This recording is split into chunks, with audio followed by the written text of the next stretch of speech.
जन्माष्टमी हिंदू माने विश्वास करती जेतेबेले धरापृष्ठरे अन्याय अनीति बढ़ी जाए यह को विनाश करिवा पाई भगवान नर रूपरे अवतार ग्रहण करी जन्म नहीं थांती।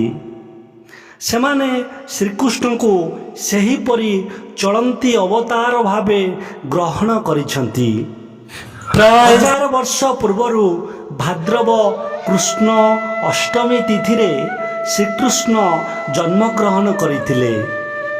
यही दिन को सारा भारतवर्ष रे जन्माष्टमी भावरे पालन करा जाए। मथुरा नगरी राजा कंसक बंदीशाला रे जन्मग्रहण करथिले। कंस थिले कृष्ण को मामू। तांको दैववाणी होइथिला भौणी देवकीर अष्टम संतान द्वारा निहत हेबे।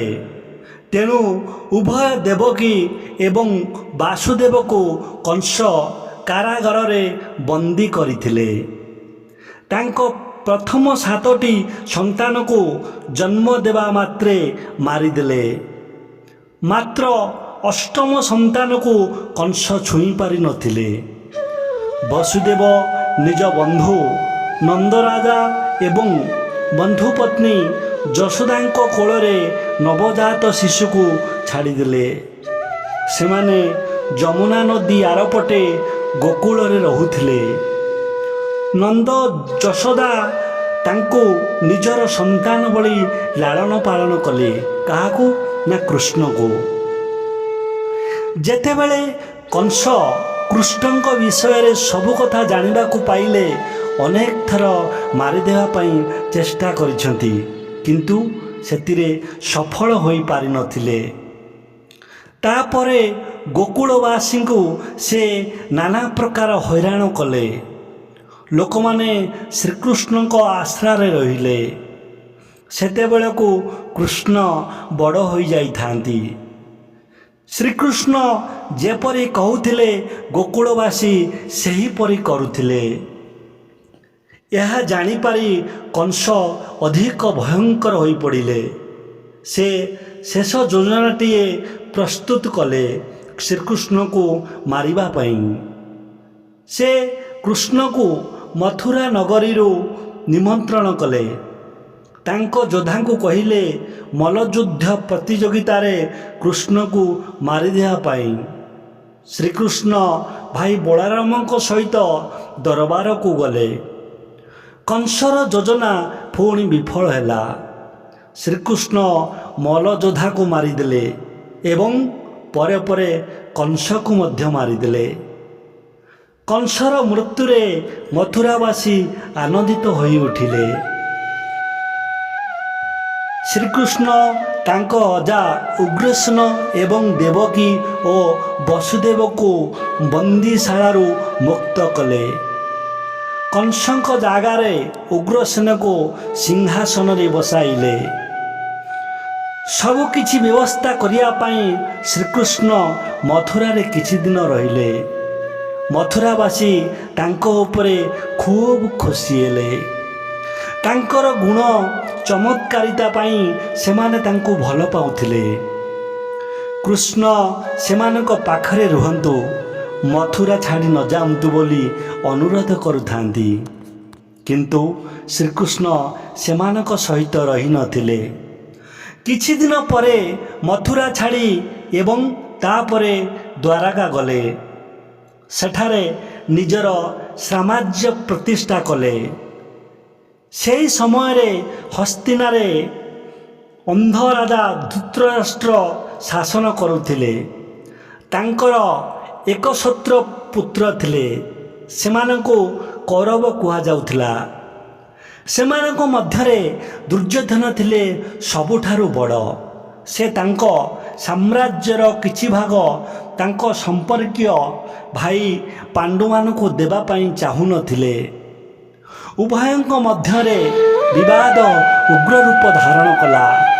भाई माने परस्पर मध्यरे युद्ध करिया पई प्रस्तुत हेले।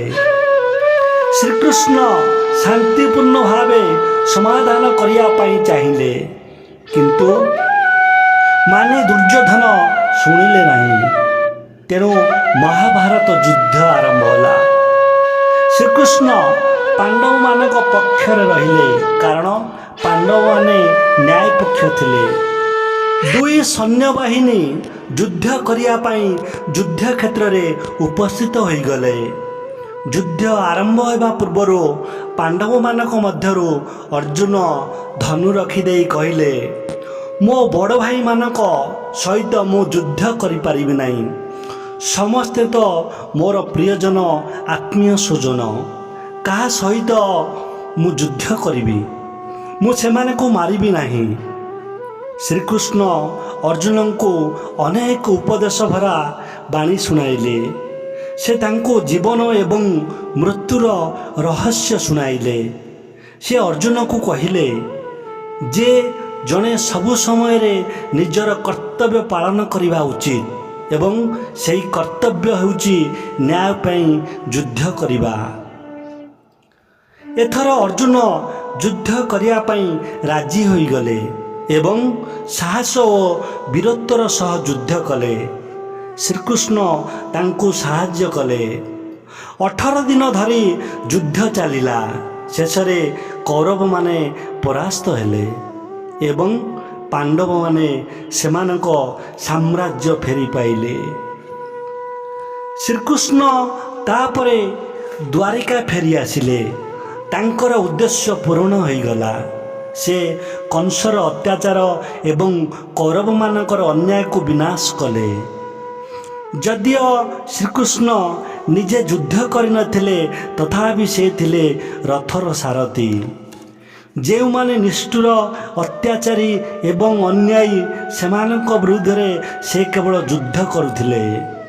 ଅନ୍ୟମାନଙ୍କ ସହ ସେ ସାଧାରଣ ଭାବେ ବ୍ୟବହାର କରୁଥିଲେ। ସେ ନିଜ ପାଇଁ କିଛି କରୁନଥିଲେ। ସେ କେବେ ହେଲେ ନିଜ ପାଇଁ କିଛି ଚାହୁଁନଥିଲେ। ସେ ସବୁବେଳେ ସମସ୍ତଙ୍କ ଭଲ ଏବଂ ନ୍ୟାୟ ପାଇଁ କାର୍ଯ୍ୟ କରୁଥିଲେ। ଶ୍ରୀକୃଷ୍ଣ ଜଣେ ମହାଜ୍ଞାନୀ ଏବଂ ମହାପଣ୍ଡିତ ଥିଲେ। ତାଙ୍କର ଜ୍ଞାନ କେତେ ତାହାର ଗଭୀରତା ଜାଣିବା ପାଇଁ ଆମେ ତାଙ୍କ ମୁଖ ନିଃସୃତ ବାଣୀ ଲିପିବଦ୍ଧ ହୋଇଥିବା ଶ୍ରୀମଦ୍ ଭାଗବତ ଗୀତାକୁ ପଢ଼ିଲେ ଜାଣିପାରିବା। ଜଣେ ମନୁଷ୍ୟ ଏତେ ଜ୍ଞାନର ଅଧିକାରୀ ହେବା କେବେ ସମ୍ଭବ ନୁହେଁ। ସେଥିପାଇଁ ଲୋକମାନେ ଶ୍ରୀକୃଷ୍ଣଙ୍କୁ ଭଗବାନଙ୍କ ଅବତାର ଭାବେ ପୂଜା କରୁଛନ୍ତି। ଅନ୍ୟାୟ ଓ ଅତ୍ୟାଚାର ବିନାଶିବା ପାଇଁ ଭିନ୍ନ ଭିନ୍ନ ଅବତାର ନେଲେ ଗୋସାଇଁ।